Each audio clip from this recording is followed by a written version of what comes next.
జయశంకర్ భూపాలపల్లి జిల్లాలో యువతి అనుమానాస్పద మృతి కలకలం రేపింది.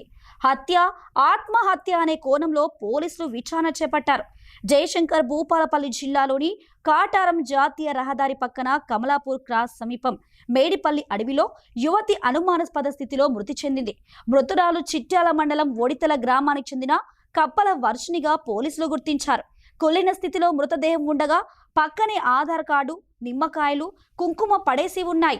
పోలీసులు తెలిపిన వివరాల ప్రకారం చిట్యాల మండలం ఒడితల గ్రామానికి చెందిన వర్షిని తండ్రి చనిపోవడంతో వర్షిని ఆవేదనతో ఉందని, ఈ క్రమంలోనే ఈ నెల 3న ఇంట్లో నుంచి వెళ్లిపోగా వర్షిని జాడ కోసం తల్లి ఎంత వెతికినా ఆచూకీ లభ్యం కాకపోవడంతో చిట్యాల పోలీస్ స్టేషన్లో ఫిర్యాదు చేయగా పోలీసులు మిస్సింగ్ కేసు నమోదు చేశారు. ఇదిలా ఉంటే గురువారం కమలాపూర్ క్రాస్ అడవిలో యువతి మృతదేహం ఉందని కొందరు పోలీసులకు సమాచారం ఇవ్వడంతో ఘటనా స్థలానికి చేరుకుని ఆధార్ కార్డులో ఉన్న వివరాల ఆధారంగా యువతి చిట్యాల మండలానికి చెందిన వర్షినిగా గుర్తించారు. ఇంట్లో నుంచి వెళ్లిపోయిన తన కూతురు అడవిలో శవమై కనిపించడంతో యువతి తల్లి గుండెల విసేలా రోధించింది. పోలీసులు కేసు నమోదు చేసుకుని దర్యాప్తు చేస్తున్నారు.